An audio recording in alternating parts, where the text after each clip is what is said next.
నమస్కారం అండి. మనం ఇప్పుడు సివి శాస్త్రి గారు రచించిన 'మజిలీ' అనే కథను విందామా? సరోజ హాస్పిటల్ ఐసీయూ ముందు అభావంగా, నీరసంగా, నిస్తేజంగా కూర్చుంది. అరగంట ముందే డాక్టర్ చెప్పారు, దగ్గర వాళ్ళుంటే పిలిపించండి, ఛాన్సెస్ ఆర్ వెరీ రిమోట్ అని. దగ్గర వాళ్ళంటే ఇక్కడున్న బంధువులంతా దూరం కిందే లెక్క. ఆయన అన్నదమ్ములు, అక్క చెల్లెళ్ళు, మా అన్నయ్య, వదిన అంతా దూరం కిందే లెక్క. చెప్పకపోతే బాగుండదు కనుక చెప్పాలి, రాకపోతే బాగుండదు కనుక వస్తారు, అంతే.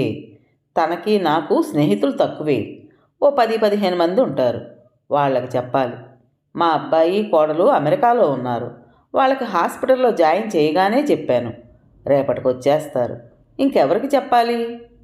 నిన్న ఆయన పేరున రిటర్న్ అయిన రిజిస్టర్ లెటర్ గుర్తొచ్చింది.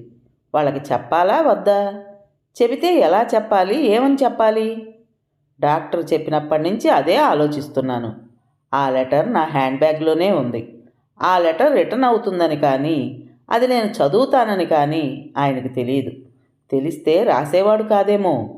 ఒక్కసారి ఆ లెటర్ తీసి మళ్ళీ చదివాను. డియర్ నీరజ, ఎన్నాళ్లుగానో దాచిన ఓ రహస్యం నీకు చెప్పాలి. ఎన్నాళ్ల రహస్యం? 15 సంవత్సరాల రహస్యం. అనుకోని పరిస్థితుల్లో నేను నిన్ను పెళ్లి చేసుకున్న నాటి రహస్యం. నేను బిజినెస్ పని మీద ప్రతి నెల విజయవాడ నుంచి మన చెన్నై ఆఫీస్కు వచ్చేవాడిని. అప్పటికే నాకు పెళ్ళయింది, 10 ఏళ్ల బాబు కూడా. అప్పుడు నీ మీద నాకు ప్రత్యేకమైన అభిమానం కానీ, ప్రేమ కానీ ఏమీ లేవు. మన స్టాఫ్ 20 మందిలో నువ్వు కూడా ఒకదానివి, అంతే. కానీ ఆ రోజు నువ్వు దారుణంగా గ్యాంగ్ రేపుకు గురై హాస్పిటల్లో చావు బతుకుల మధ్య కొట్టుమిట్టాడుతున్నప్పుడు, నువ్వు తప్ప మరెవ్వరూ లేని మీ నాన్నగారు కన్నీరు మున్నీరుగా విలపిస్తున్నప్పుడు, మొదటిసారి నీపైన సానుభూతి, మీ నాన్నగారి మీద జాలి కలిగి ఆవేశంలో నిన్ను ఓదారుస్తూ అన్నాను, నీకు నేనున్నాను, నిన్ను పెళ్లి చేసుకుంటాను అని. 2 ప్రాణాలు కాపాడుతున్నాననే భావనే తప్ప, ఇక్కడ మరో 2 ప్రాణులకు అన్యాయం చేస్తున్నాననే ఆలోచనే ఆ క్షణంలో రాలేదు. అంతా అయ్యాక, నేను చేసిందేమిటో అర్థమయ్యాక ఏం చెయ్యాలో తెలియని పరిస్థితి. సరోజ గురించి నీకు, నీ గురించి సరోజకు చెప్పకుండా ఈ 15 సంవత్సరాలు గడిచిపోయాయి. మా బాబు పెద్దయి పెళ్ళై అమెరికా వెళ్ళిపోయాడు. ఇన్నాళ్ల తర్వాత ఇప్పుడు చెప్పడం దేనికి? ఈ ప్రశ్న నాకు నేను కూడా వేసుకున్నాను. మీ ఇద్దరికీ కూడా ఆర్థికంగా ఇబ్బందులు లేవు. ఈ మధ్యన ఎందుకో ఆరోగ్యం తగ్గుతోందనే భావన వస్తోంది. నాకేమైనా అయితే నువ్వు పాప ఇబ్బంది పడతారు. సరోజు కూడా ఒంటరిదైపోతుంది. మీ ఇద్దరికీ చెబితే మీరు అర్థం చేసుకోగలిగితే ఒకరికొకరు తోడుండొచ్చు. నువ్వు పిల్లలు కావాలని కోరుకున్నప్పుడు, డాక్టర్ నీకు పిల్లలు పుట్టే అవకాశం లేదన్నప్పుడు, నీకోసం అనాథాశ్రమానికి వెళ్ళి 3 నెలల పాప లావణ్యను దత్తత చేసుకున్నాం. తనకిప్పటికీ తెలియదు మన సొంత కూతురు కాదని. అది నా జీవితంలోని మరో రహస్యం. బహుశా లావణ్యకి ఈ రహస్యం చెప్పాల్సిన అవసరం ఎప్పటికీ రాకపోవచ్చు. ఇప్పుడు ఈ ఉత్తరం గురించి కూడా తనకి చెప్పొద్దు.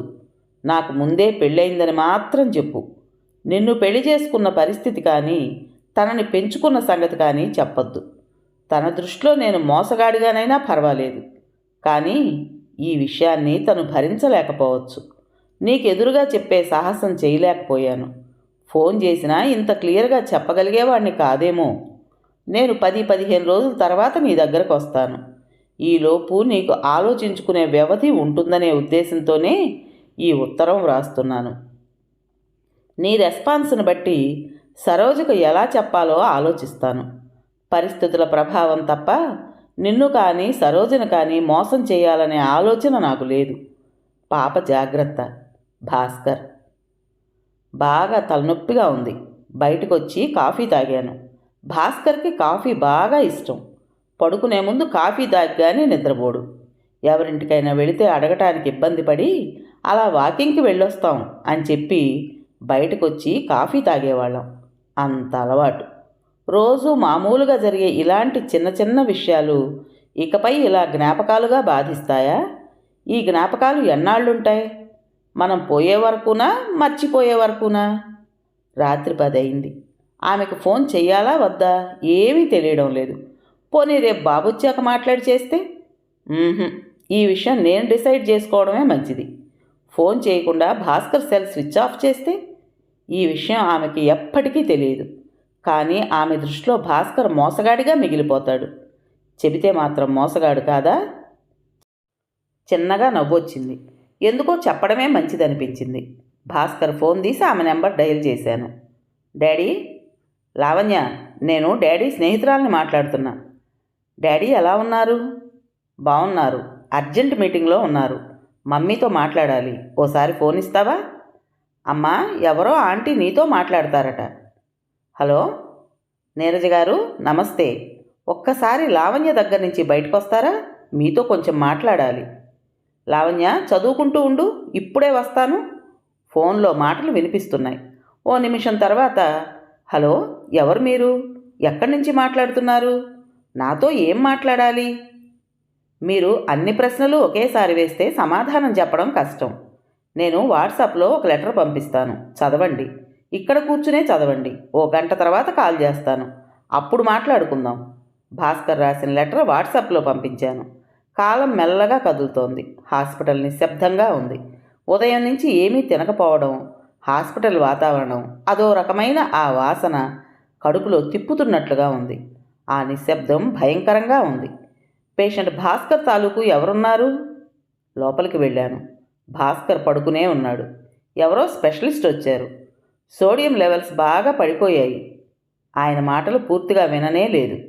ఆర్గాన్స్ డొనేట్ చేయడానికి పోయిన తర్వాత ఎంత టైం ఉంటుంది? ఆ టైంలో ఆ ప్రశ్న వేయడం నాకే ఏదోలా అనిపించింది. ఆయన ఒకసారి నా వైపు అభావంగా చూశాడు. నాతో ఏం మాట్లాడలేదు. నర్స్కి ఏదో చెప్పి వెళ్ళిపోయాడు. ఐసీయూలోంచి బయటకు వచ్చాను. నీరజకి ఫోన్ చేశాను. చిన్నగా ఏడుపు వినిపిస్తోంది. నీరజ, ఈ విషయం మనిద్దరం ఎవరికీ చెప్పొద్దు. భాస్కర్ని అందరి ముందు మోసగాడిగా, దోషిగా నిలబెట్టడం అవసరమా?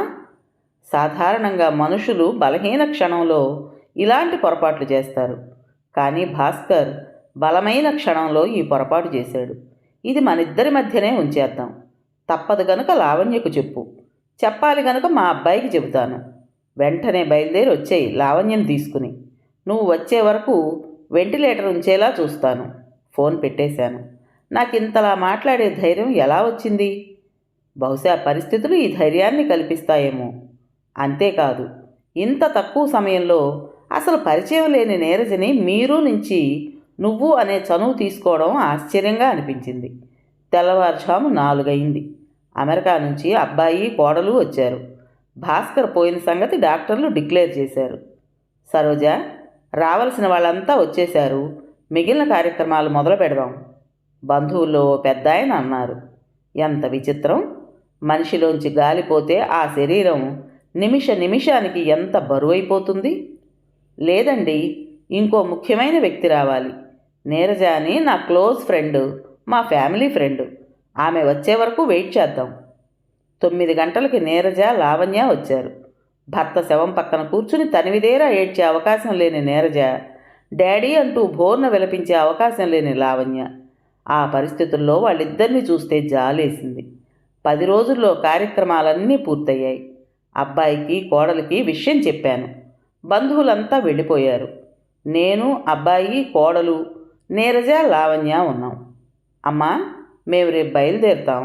నువ్వు కూడా వచ్చి కొన్నాళ్ళు మా దగ్గర ఉండొచ్చు కదా? లేదురా, ఇక్కడ ఇంకో అమ్మ, చెల్లి ఉన్నారు కదా, ముగ్గురం ఉంటాం. నీరజ కళ్ళల్లో కృతజ్ఞత. నీరజ, ఆయన చివరి కోరిక తీర్చడం లాంటి సెంటిమెంట్ ఏం కాదు, కానీ ఒక్కరం ఉండడం కన్నా ఇద్దరం కలిసి ఉంటే బాగుంటుందని నాకు అనిపిస్తోంది.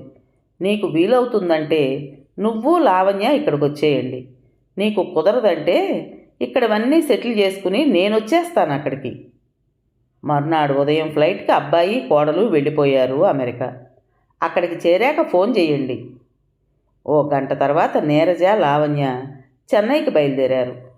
అక్కడికి చేరాక ఫోన్ చేయండి. వాళ్ళిద్దరి ఫోన్ కోసం ఎదురు చూస్తూ ఉన్నాను. జీవితంలో మరో అధ్యాయం మొదలు కాబోతోంది. దేవుడు ఎలా రాస్తాడో చూడాలి. కథ పేరు మజిలీ. రచించిన వారు సివి శాస్త్రి గారు. విన్నారు కదండి. మరి ఈ కథ మీకు నచ్చిందా? నచ్చినట్టయితే లైక్ చేసి మరో 4కి షేర్ చేయండి. అలాగే ఈ కథ పైన మీ విలువైన అభిప్రాయాన్ని కామెంట్ బాక్స్లో తప్పకుండా తెలియజేస్తారు కదా.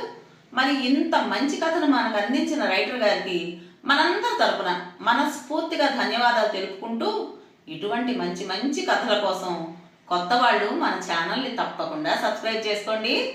రేపు మరో మంచి కథతో మీ ముందుకు వస్తాను. అప్పటి వరకు ఉంటానండి.